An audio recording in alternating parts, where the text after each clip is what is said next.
নমস্কার। বেহালা স্নেহা ফাউন্ডেশনে গোধূলি নাট্য সংস্থার পক্ষ থেকে আমাদের নিবেদন সঞ্জীব চট্টোপাধ্যায়ের প্রথম পা। অভিনয়ে শ্রী তিমির বরণ রায় ও চিত্রা ভট্টাচার্য, নির্দেশনায় ইন্দ্রনীল মুখার্জি। টেরিফিক। ঘরের চেহারাটাই পাল্টে গেল। কত পড়লো? মাত্র 300। 300 টাকায় কার্পেট? তুমি আমাকে বোকা গাধা ভেবেছো? 300 টাকায় এত বড় একটা কার্পেট হয়? কত চাপলে। সত্যি বলছি, 300 সেলে কিনেছি। হঠাৎ আবু হোসেনের মতো একটা কার্পেট আনলে? পয়সা কামড়াচ্ছিল? কামড়াবে কেন? জীবনটাই কি শুধু আলু, পটল, ঢেঁড়স? সৌন্দর্যের পূজারি হও মাধুরী। দেখো তো ঘরের মেঝেতে কেমন ফুটেছে। এইবার ভেন্টিলেটর থেকে কোকিল ডেকে উঠবে। আচ্ছা, এই মাঝ মাসে তুমি 300 টাকা পেলে কোথা থেকে? ছিল, কোথায় ছিল? সে এক জায়গায় ছিল। তার মানে তুমি আমার টাকায় হাত দিয়েছো নাকি? তোমার টাকা মানে? আমার টাকাই তো তোমার টাকা হয়। তোমার টাকা মানে আমার টাকা। টাকা ছাড়া কিছু নিজস্ব নয়। যেমন আমার টাক আমারই টাক, তোমার টাক নয়। ওসব রঙ্গরসিকতা ছাড়ো। তুমি আমার টাকা নিয়েছো কিনা বলো। বলা বলির কি আছে? মিলিয়ে দেখে নাও। দেখবো কি করে? তুমি যে বসে আছো। টাকা তুমি কি এ ঘরেই রাখো? আগে হ্যাঁ, চোরের ঘরে রাখলে ধন সম্পদ নিরাপদে থাকে। কোথায় থাকতে পারে? খুব সহজ, অথচ খুব কঠিন জায়গা। শার্লক হোমস ছাড়া খুঁজে পাবে না। তোমার রুমালটা কোথায়? পকেটে? কার পেটে পা দিও না। সে আবার কি? ঘরজোড়া কার্পেট, হাঁটবো কোথা দিয়ে? কেন? দেয়ালের পাশ দিয়ে সাবধানে ফালি জায়গাটুকু দিয়ে। তোমার মাথা ফাতা খারাপ হয়ে গেছে? কার্পেটের ওপর দিয়েই তো লোকে হাঁটে। আরে বাবা, সে বড় লোকে কার্পেটের ওপর দিয়ে হাঁটে, আর গরিব হাঁটে চারপাশের ফালি জায়গা দিয়ে। না না না না, অমন কার্পেটের আমার দরকার নেই। তুলে রোল করে রেখে দাও। খুব হয়েছে। দেওয়ালের পাশ দিয়ে অমন টাল খেতে খেতে আমি যাওয়া আসা করতে পারবো না। এই যেন কার্নিশ ধরে চোরের মতো হাঁটা। ভালো দামি জিনিসে কদর বুঝতে শেখো মাধুরী। সারা জীবন তো শুধু ন্যাতা ঝ্যাঁটা আর হাতাকুন্তি নিয়ে কাটালে চলে না। যাতে ওঠো, যাতে। আগে তুমি ওঠো তো দেখি, তারপর আমি তোমার কোমর ধরে ঝুলে পড়বো। ওই যে একটা কথা আছে না, পতির পুণ্যে সতীর পুণ্য। আচ্ছা, কার্পেটটা কিনলে কিভাবে? যেভাবে সবাই কেনে। সোজা দোকানে গেলুম, দাম ফেললুম, ট্যাক্সিতে চাপালুম, চলে এলুম। কালই তুমি আমাকে বললে সংসার চলছে তৈলহীন গরুর গাড়ির চাকার মতো ক্যাচর ক্যাচর করে। মাস যেন আর শেষ হতে চাইছে না। হঠাৎ তোমার পকেটে টাকা এসে গেল, আর তুমি কিনলে তো কিনলে এক অদ্ভুত জিনিস, কার্পেট। কি জানি বাবা, আমার কেমন যেন একটু রহস্য রহস্য লাগছে। কি রহস্য? তোমার ধারণা আমি চুরি করে এনেছি। সেটা তো তুমি ভালো করেই জানো। ওফ, এই সামান্য ব্যাপার নিয়ে মেয়েরা কি মাথায় যে ঘামাতে পারে। যাই, হাত পাটা ধুয়ে আসি। আজ আমার রাত ওমর খৈয়ামের রাত। চোস্ত পাজামা আর পাঞ্জাবি পরে, কানে আতর গুজে শের আফগানের মতো এই কার্পেটে বসবো। এই রাত তোমার আমার, এই রাত তোমার। সামান্য একটু শীত পড়েছে, এবার ল্যাপটপগুলো রোদে দাও। কি হলো? শুতে না শুতেই ঘুমিয়ে পড়লে? তোমার কি হয়েছে বলো তো? সেই সন্ধ্যে থেকে হা চলছে। আবার বলছি তো তোমার টাকা আমি নিইনি। তুমি ঘুষ নিয়েছো? ঘুষ? ঘুষ? হ্যাঁ, ঘুষ।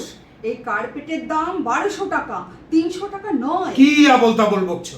তুমি একেবারে সব জানতা হরিদাস। দেখো, মিথ্যে কথা দিয়ে সত্য চাপা যায় না। কোনো না কোনো ফাঁক দিয়ে বেরিয়ে পড়বেই। তুমি কি জানো কার্পেটের নিচে দামের একটা টিকিট লাগানো আছে? তুমি লক্ষ্য করো? না, হতেই পারে না, মিথ্যে কথা। দেখতে চাও? আলো জ্বালবো? আর না, লেখা থাকলে ওটা নতুনের দাম, সেলের দাম 300। 900 টাকা ছাড়। এ কি ব্যবসা না দান খয়রাত? আচ্ছা, আজকাল কটা লোক কার্পেট কিনতে পারে মাধুরী? তা ঠিক। ঘুষের পয়সা ছাড়া কার্পেট কেনা যায় না, রোজ মাছ খাওয়া যায় না, রোজ ট্যাক্সি চাপা যায় না। মাঝরাতে প্রলাপ না বকে ঘুমিয়ে পড়ো তো রানী। প্রলাপ? তুমি আমাকে ঘুম পাড়াতে পারবে? তুমি কি তোমার বিবেককে ঘুম পাড়াতে পারবে? দেখো, বেশি জ্ঞান দিও না, বেশি জ্ঞান দিও না। তুমি অনেক দিন থেকেই উসখুস করছিলে। কোটা, পারমিট, লাইসেন্স সব তোমার হাতে। শেষে লোভ আর সামলাতে পারলে না, শয়তানের কাছে বিকিয়ে দিলে নিজেকে। দেখো, আমার ব্যাপারে তুমি নাক গলাবে না। আমি কি করছি না করছি তোমার দেখার দরকার নেই। এই তো বেশ নিজ মূর্তি ধরেছো, স্বরূপ বেরিয়ে পড়েছে। তোমার জীবনে আমার ভূমিকা তাহলে কি সেবাদাসী? জানো, তুমি আমার নজরে আজ কত ছোট হয়ে গেলে। একটা অসৎ ব্যবসায়ী এইবার তোমাকে নাকে দড়ি দিয়ে পোষা জানোয়ারের মতো ঘোরাবে। ওঠ তো ওঠ, বস তো বস। মাধুরী! আজ তুমি আমাকে ধমকাচ্ছ, কাল ওরা তোমাকে ধমকাবে। সারাদিনের পর তুমি আমাকে একটু ঘুমোতে দেবে?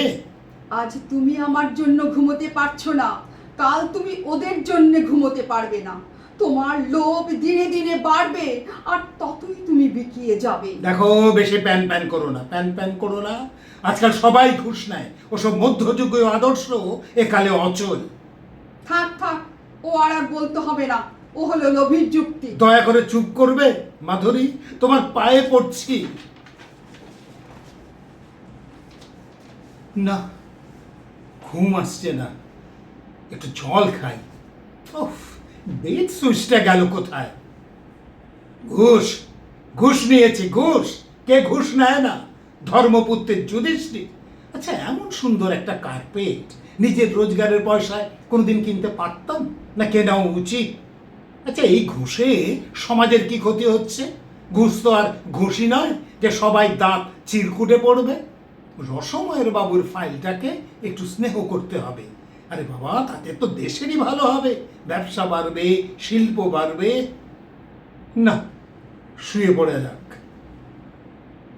মানুষ মানুষ কে কে? আমি তোমার বিবেক। তুমি কোন বংশের ছেলে মনে আছে? তোমার পিতা ছিলেন আদর্শ শিক্ষক। সারা জীবন অসত্য আর বিলাসিতার বিরুদ্ধে যুদ্ধ করে গেছেন, উপোস করেছেন, তবু কারোর কাছে হাত পাতেননি। তুমি তার ছেলে হয়ে আজ তুমি বড় রেস্তোরাঁয় পরের পয়সায় সামান্য মদ্যপান করেছো। এইভাবে এইভাবে একটু একটু করে তুমি নামতেই থাকবে। নিচে, আরো নিচে, আরো নিচে। কে কে কে? মাধুরী, মাধুরী! কি হলো? ঘরে কে ঢুকেছে? কে আবার ঢুকবে? আমি নিজে দরজা বন্ধ করেছি। আলো জ্বালো। কই, কেউ নেই। তুমি আর আমি ছাড়া কেউ নেই। আছে আছে, ওই কার্পেট আমার জীবনের প্রথম পাপ। এ রাতেই ওরা আমি সৎকার করব। তুমি শুধু একবার হরি বল, বলো হরি, হরি বল, বলো হরি, হরি বল, বলো হরি, হরি বল। কি হলো? তুমি আমাকে জড়িয়ে ধরছো কেন? আমার বড্ড ভয় করছে মাধুরী, ভীষণ ভয়। অনেক দিন ভুগে প্রকাশ বাবু চলে গেলেন। সারা জীবন অনেক করেছেন, এই শেষ রাতের অন্ধকারে চলেছেন। কোথায় চলেছেন? কেউ জানে না কোথায়। আমার তো ভয় করছে কেন? তুমি একা অনেক দূরে চলে গেছো, তাই এত ভয় করছে। ফিরে এসো, এই দুর্দিনের কষ্টের সংসারে তুমি আবার ফিরে এসো। দুর্নীতি হলো মৃত্যু, ন্যায় আর সত্য হলো জীবন। ফিরে এসো, ফিরে এসো।